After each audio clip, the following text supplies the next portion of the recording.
Vamos a ver primeramente los antecedentes históricos de lo que es la planificación para el desarrollo, pues am, tanto los sistemas de planificación como el desarrollo histórico, sobre todo en términos de naciones y de países, están íntimamente ligados. Vamos a ver después de una forma más concreta por qué y cómo. En este caso hablamos de que los antecedentes históricos de la planificación para el desarrollo se van prácticamente en un sentido científico hasta la revolución industrial. No es posible identificar un momento específico en el cual se diera inicio al proceso de la planificación, probablemente sea un momento muy antiguo en la historia, probablemente lo podamos encontrar prácticamente en las sociedades primitivas, ¿no es cierto? Sin embargo, de una forma científica podemos encontrar algunos antecedentes a partir de la Revolución Industrial y de la Revolución Francesa, ¿no? Y con los procesos de reforma social, de modernización.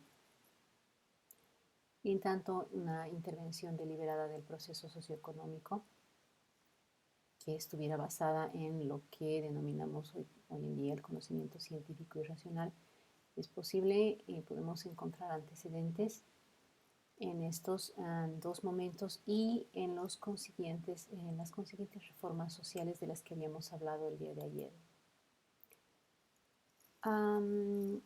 La planificación para el desarrollo emerge de la tensión existente entre el sistema capitalista y el sistema socialista. Es una especie de respuesta a los procesos socioeconómicos de la primera mitad del siglo XX, ¿no? Todo aquello que estaba sucediendo durante los primeros 50 años del siglo XX. A nivel de las naciones socialistas, en Rusia específicamente, genera los procesos de planificación como una respuesta centralizada. Habíamos visto también parte de esto el día de ayer, para producir y distribuir bienes y servicios con fines igualitarios, ¿no? Su misión era distribuir de forma lo más equitativa posible servicios básicos y algunos otros elementos relacionados con derechos de las personas. En este sentido, el primer plan quinquenal lo desarrolla entre 1928 y 1932, basado políticamente en las corrientes socialistas de la revolución bolchevique. Entre tanto, los países capitalistas, golpeados por los efectos de la posguerra, desarrollan procesos de planificación de otra forma, ¿no? A corto plazo y más orientados hacia el crecimiento económico, eligiendo siempre la adopción de las políticas del estado de bienestar que habíamos mencionado también el día de ayer. En cuanto a América Latina, a partir de la década de los 30 se desarrollan planes para proveer de energía, infraestructura, transporte y condiciones sanitarias, ¿no? Se desarrollan esfuerzos y los más importantes se produjeron para responder a problemas dentro de estos campos. Y en décadas posteriores también para ver la parte de las condiciones sanitarias, ¿no? El contexto económico y político en aquel momento nos caracterizábamos por una economía de subsistencia y con procesos productivos muy poco tecnificados, ¿no? Había una crisis fuerte en la balanza de pagos, había un incremento fuerte de la deuda pública y una presión internacional muy fuerte debido al rápido crecimiento del comercio internacional desde la posguerra, ¿no? O sea, empiezan, digamos, los rudimentos de lo que sería la globalización, no tan tecnológica como la vemos ahora, sin embargo, con otro tipo de manifestaciones ya en lo que es el comercio internacional, perdón. En este campo, en este contexto, en 1948 se crea la Comisión Económica para Latinoamérica y el Caribe, ¿no? La CEPAL, la Comisión Económica para América Latina. La industrialización trae importantes cambios demográficos que implican también altos índices de desocupación, por supuesto, y una alta migración del campo a la ciudad, lo que requiere la intervención estatal, ¿no? La CEPAL coordina acciones de promoción de desarrollo económico regional y después de la Segunda Guerra Mundial, América Latina empieza a desarrollar este estado que es como el gran padre, ¿no? Es el encargado de proveer todo lo que las masas nacientes, la sociedad de masas naciente requería, ¿no? O sea, había una migración fuerte campo-ciudad, entonces el Estado empieza a asumir un papel central en el sistema económico. Posteriormente, en 1960, en la ciudad de Montevideo, durante el gobierno de John Kennedy, se establece la Alianza para el Progreso. Esta Alianza para el Progreso tiene la misión de buscar diseñar planes nacionales de cada país de desarrollo económico y social, ¿no?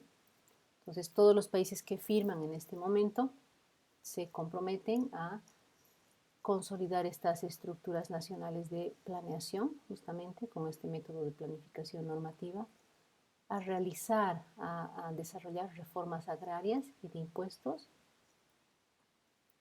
también a permitir el libre mercado, a fomentarlo, ¿no? A desarrollar las condiciones para fomentar el libre mercado y a mejorar una vez más las condiciones sanitarias de vivienda y educación. Estos planes normativos, toda esta planificación normativa se había centrado en este momento en el proceso de tanto industrialización como integración económica y geográfica en el marco capitalista, ¿no? Y se van relegando, comienzan a relegarse ya los objetivos sociales. Posteriormente, en la década de los 80 y los 90 hay un cambio de enfoque porque este desarrollismo, este modelo desarrollista entra en crisis, ¿no?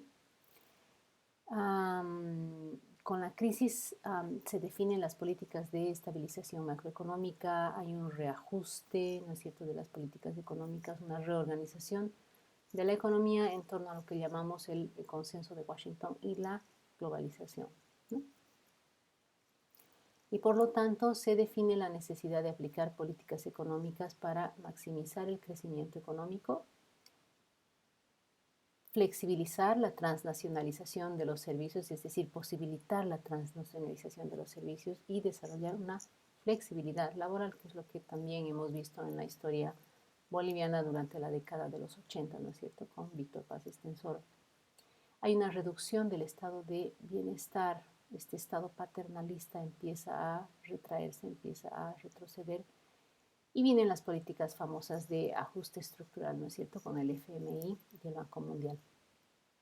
Y paulatinamente el mercado empieza a cobrar mayores poderes como ente regulador de la asignación de recursos. Esto es historia, ¿no? Estamos repasando un poco de historia alineada a lo que son las orientaciones en términos de planificación. Entonces, toda esta época, a partir de 1950 más o menos en Latinoamérica, empezamos a ver el desarrollo de la planeación normativa, ¿no? Todo este estado desarrollista y posteriormente a partir de los 80 empieza un poco un fenómeno de que empieza a retrotraerse el Estado, ¿no? Y también empieza a entrar en crisis el mismo modelo de planificación. Ya vemos últimamente en las últimas décadas, a partir de la segunda mitad del siglo XX, nuevos enfoques en la planificación, ¿no es cierto? Se desarrollan nuevas teorías como la teoría del desarrollo humano y la teoría del desarrollo sostenible, ¿no es cierto? Hay un impulso del movimiento ecologista y la planificación empieza lentamente a trascender el crecimiento económico, ¿no?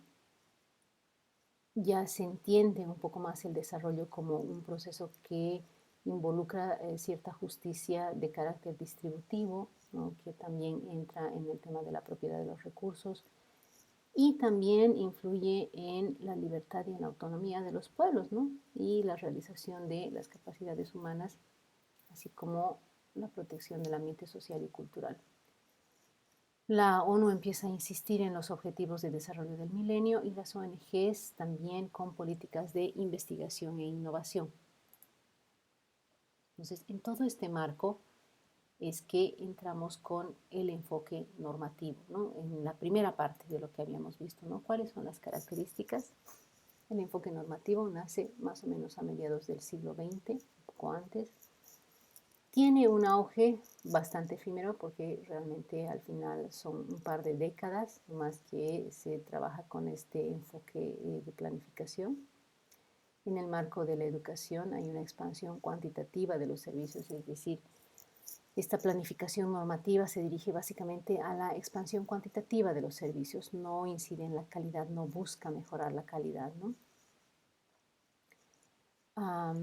Y los planes son productos de una operación fundamentalmente técnica, ¿no? Que sigue un proceso lineal que no considera otro tipo de variables más sociales, ¿no? Son concebidos como productos de una operación técnica y no hay la consideración de la complejidad de la realidad. El resultado de todas estas planificaciones, en el mejor de los casos, son pilas de documentos de planificaciones que realmente en muchos casos nunca se llevaron a cabo, ¿no? Hay una separación establecida entre los procesos de planificación y los procesos de ejecución, lo cual no deja ver a una parte la influencia de la otra. Y hay una orientación hacia la lógica de la racionalidad instrumental, ¿no es cierto? Si sirve, funciona, ¿no? Y si funciona, entonces se usa, ¿no? Criterio dominante siempre es la eficiencia en la asignación de recursos y de responsabilidades, ¿no? El día de ayer hemos visto cómo este modelo de planificación llega a un nivel de detalle muy desarrollado, digamos, ¿no? Inclusive estimando las funciones, ¿no? De los agentes involucrados en la ejecución. ¿Cuáles son los supuestos del desarrollo de la planificación normativa? En primer lugar, que en la sociedad no existen grandes incertidumbres, ¿no? Hay un estado básicamente estático y pasivo. La realidad es estática y es tranquila, digamos, sin grandes eventos disruptivos, ¿no? Asume también la aceptación pasiva de todos los actores involucrados, de todo aquello que se está planificando, no asume un cambio o una protesta, digamos, ¿no? De parte de, por ejemplo, los beneficiarios, ¿no? Asume que los desvíos, que todas las cambios o distanciamientos, digamos, entre la realidad y lo planificado son simples desajustes, ¿no? Entonces lo que hay que hacer, digamos, es ajustar un poquito para que las cosas vuelvan a entrar en su cauce, ¿no? Y descuida el contexto institucional. Da por supuesta la existencia de una legitimación social consolidada, es decir, que la sociedad está legitimada, ¿no? Que el plan, la planificación está legitimado dentro de la sociedad.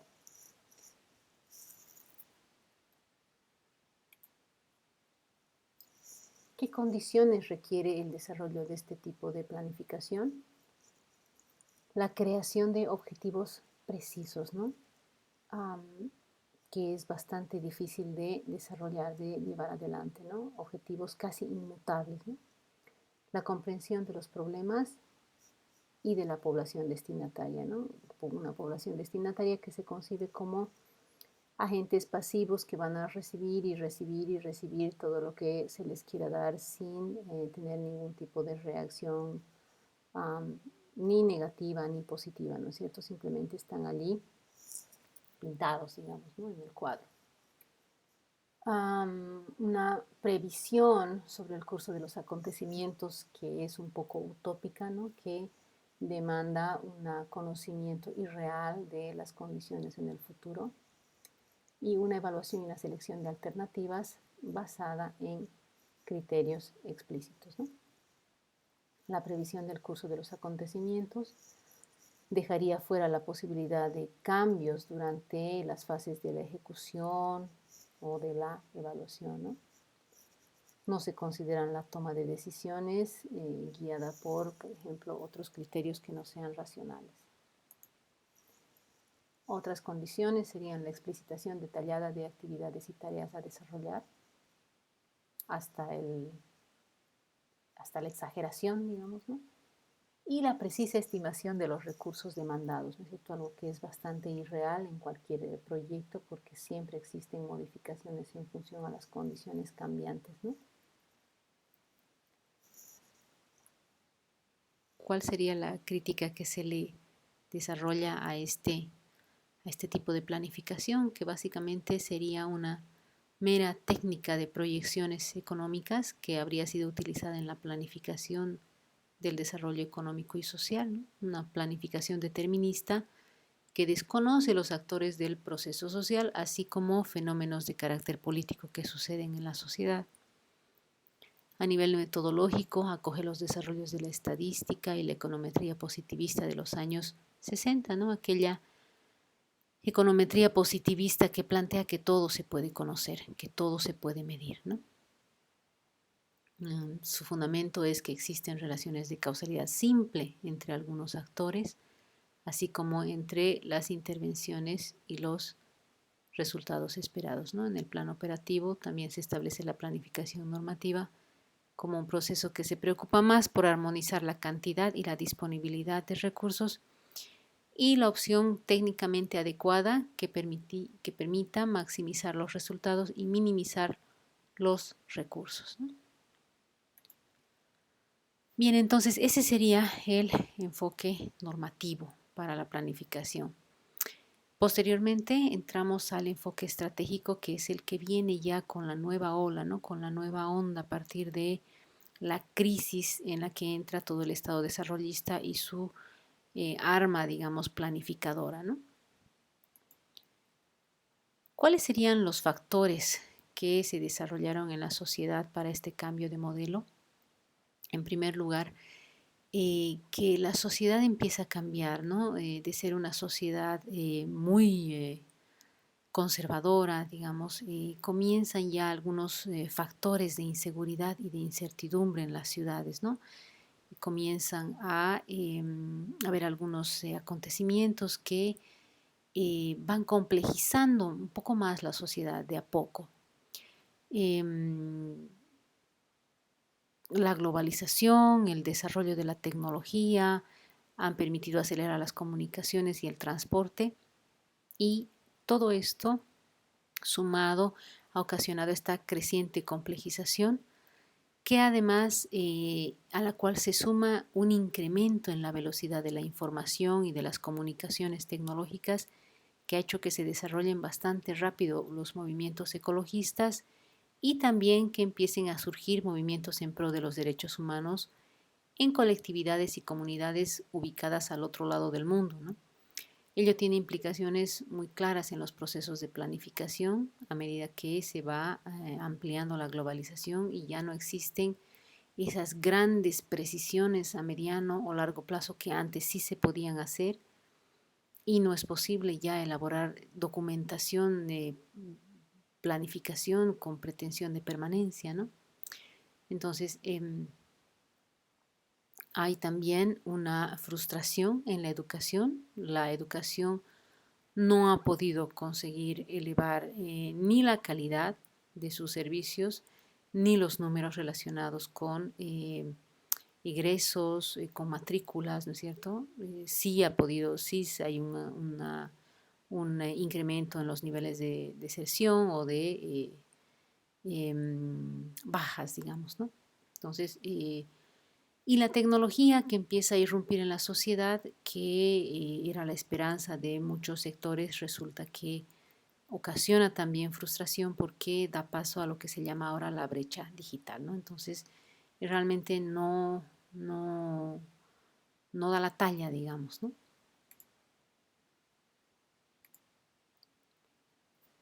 Reconocer la realidad, la complejidad de la realidad, implica varios puntos, ¿no? Implica la dificultad de formular e imponer planes globales, no más, ¿no? Cada vez es más difícil prever un estado de tranquilidad a nivel general. Hay demasiados eventos que están sucediendo en nuestro medio. Entonces es difícil cada vez más planificar hasta en el menor detalle una realidad de la cual no conocemos muy bien qué es lo que va a pasar, ¿no? En ese sentido, hay efectos y consecuencias que nunca son enteramente previsibles, no más, ¿no? Hay, sobre todo últimamente, han pasado algunos sucesos a nivel mundial que han determinado que muchas sociedades incrementen sus niveles de seguridad a niveles mucho mayores, ¿no? Por ejemplo, los atentados del 9/11 en los Estados Unidos. Los americanos dicen que a partir de eso, eso ha sido un evento disruptivo. A partir de ahí, ya la sociedad ha pasado a considerarse una sociedad insegura y pues fenómenos como la compra de armas, ¿no es cierto? La adquisición de armas, las alarmas, todo eso ya empiezan a denotar una sociedad que no confía en sí misma, ¿no? La necesidad de enlaces con niveles intermedios, yo estoy específicamente a nivel de planificación, ¿no? Y locales más próximos a los problemas y a las demandas, se hace una necesidad, ¿no? Se hace es algo imperioso, ¿no? Realmente la importancia de coordinar con otro tipo de niveles. Finalmente se demanda saber adaptarse a la situación a medida que la situación evoluciona y cambia, es decir, una capacidad de adaptación, ¿no? Poder también revisar las previsiones con facilidad y prever la conveniencia de propuestas o planes alternativos, tener una flexibilidad y rapidez de reacción que no se llevan con planes cerrados y rígidos y con concepciones burocráticas, ¿no? Y finalmente tener, a pesar de la complejidad y la incertidumbre, una mirada a largo plazo. Eso realmente es un desafío que se intenta lograr a través de nuevas formas de planificación.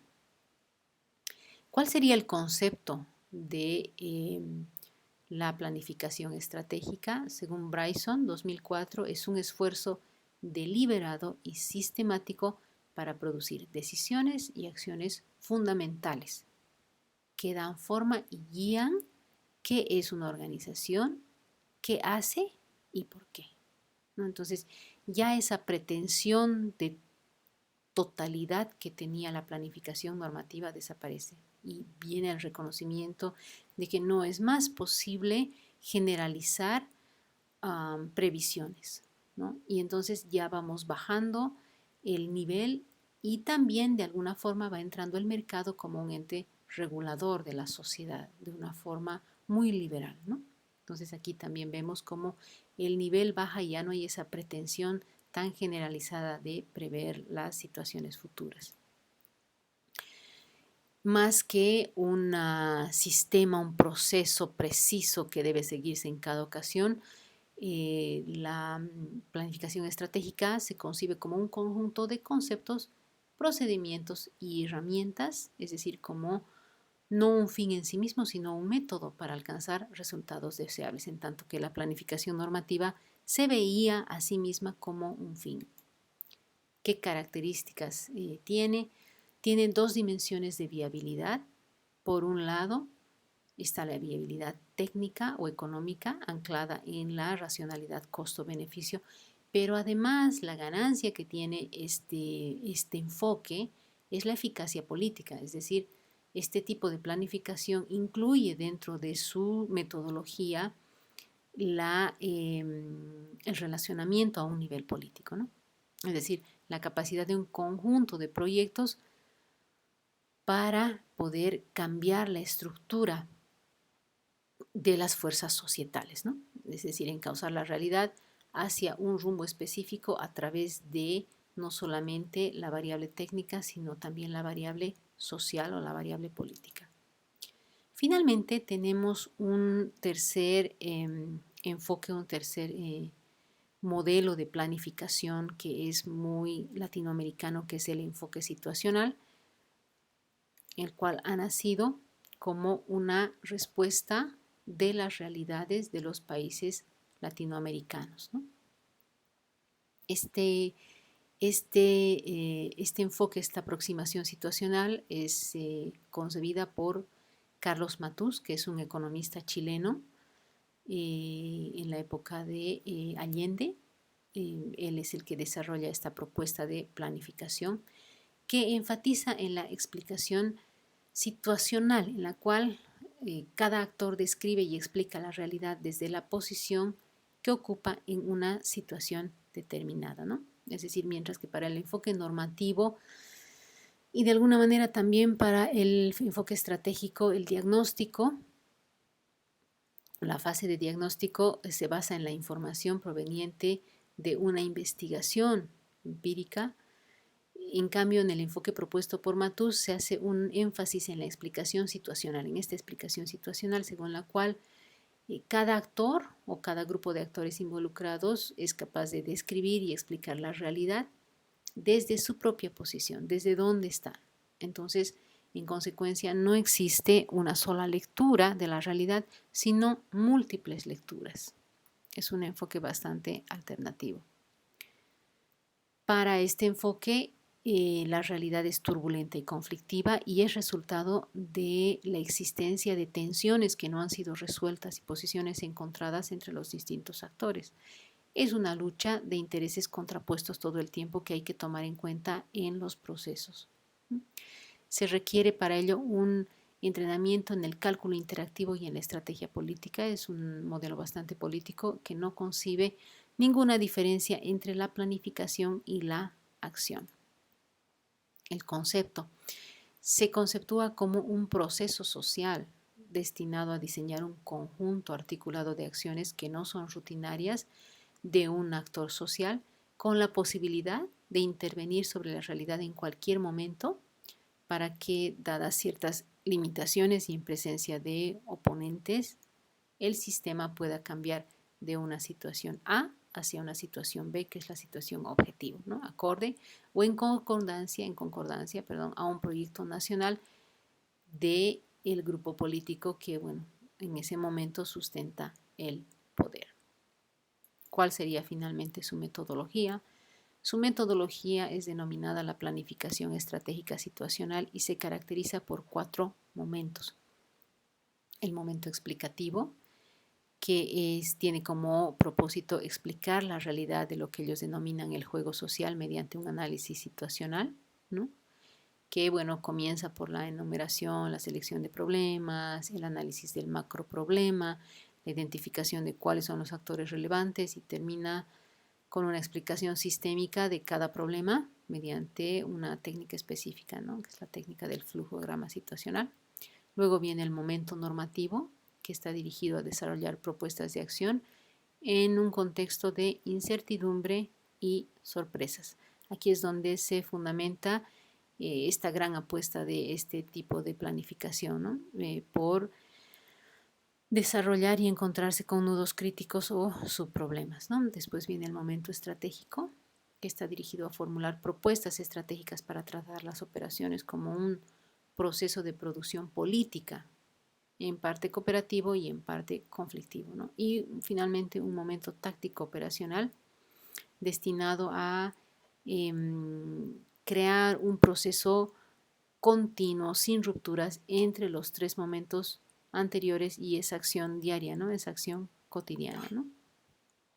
Estos momentos están siempre presentes en la planeación y no siguen una secuencia lineal, sino que pueden darse de una forma, digamos, en principio desordenada, ¿no? Puede aparecer primero el momento normativo, después el estratégico, luego se vuelve al momento explicativo y se vuelve a ir al normativo, etcétera, etcétera, ¿no? Entonces, bien, esa sería una primera aproximación a los 3 modelos de planificación que vamos a ver en este módulo. Vamos a entrar el día de mañana ya con un poco más de profundidad en el modelo de planificación normativa.